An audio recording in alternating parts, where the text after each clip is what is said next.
Democracy is working. Democracy is working. This is what's supposed to happen.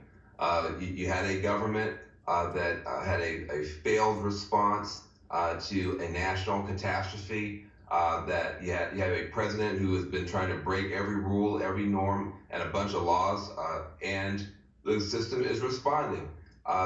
You will have a new president, and you will have a new Congress to try to fix what's broken.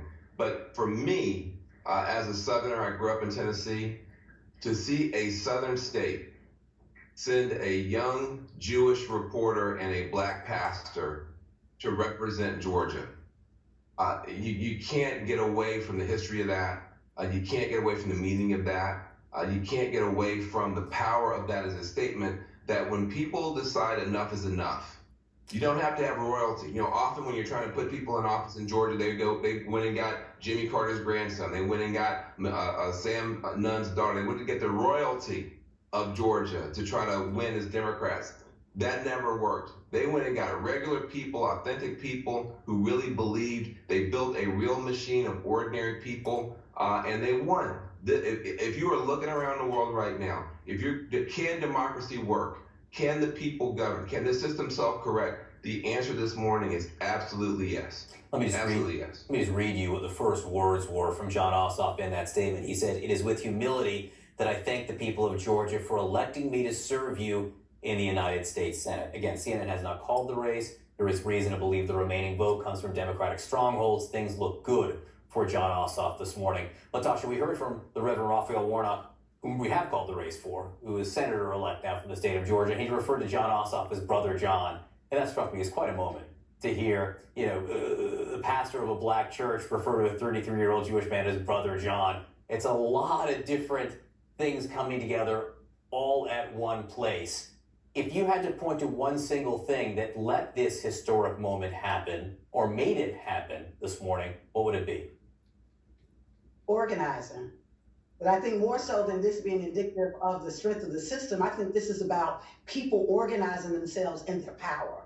And so if there was one thing that I think that worked, is that organized power is realized power. It doesn't matter how many radio or TV ads you have. When you have organized people, you can actually overcome great barriers and obstacles, just like voter suppression. And even if you're being outspent, that organized people are realized power. I mean, so that's the empowerment side, John. That's on the positive side. And then there's the President Trump factor. And it's impossible to quantify, but he didn't do them any favors by constantly saying that the election was rigged and using all of that rhetoric and all of those mixed messages. So it's hard to know this morning just how much damage he did in these final days, other than he managed to lose the White House. It already lost the House 2 years ago, and now it looks like the Senate. Allison, you're right. In a close election, people can cite all sorts of factors as decisive. But the one thing that's pretty clear is that Donald Trump, the last few weeks, has proven the message of the book that John McCain wrote a few years ago, the title of which was Character is Destiny. Donald Trump's character was a key part of why Republicans lost the House in 2018. It's a key part of why he lost the presidency a few weeks ago. It galled him to lose. It galled him even more that other Republicans were winning while he was losing. He said so out loud. Donald Trump, remember, is focused on himself to the exclusion of others.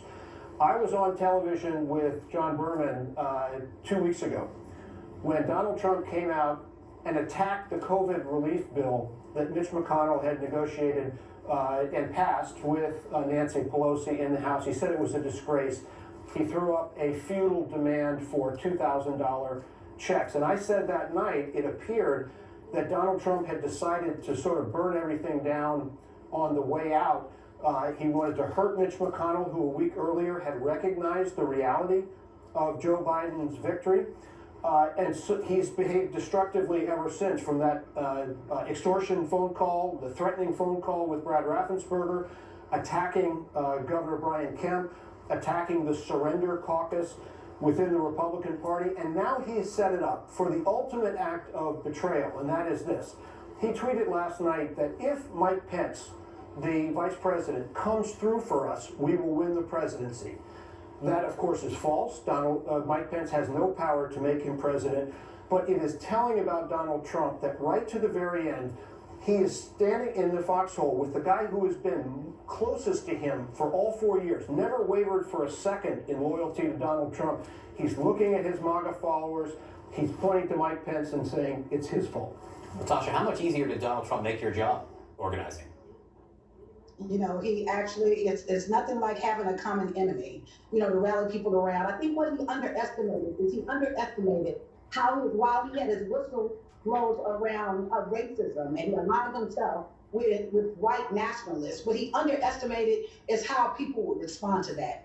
He underestimated the power of Black voters. And that was a fatal mistake, I think, for him. And I think the rest of America, like, are tired of him, that we're tired of all of the rhetoric and tired of, here's a man who has openly said that he wanted to steal the election, that he wanted to find, quote, 1,200 votes. And so I know on election, the day before election, I got a phone call from a woman who said she was taken off work because she was so upset about Trump that there have been people, Black folks that we know, that were actually threatened to be arrested just for helping people. But here he was asking to cheat, asking and literally demonstrating criminal behavior, and was literally coming down for a rally, and she was so moved that she was going to take off that day and work. And so what he underestimated was the backlash that was going to come to his racist tropes that he said throughout the year, throughout his term. Van, how much do you think of this, what we're saying this morning, is the Trump factor?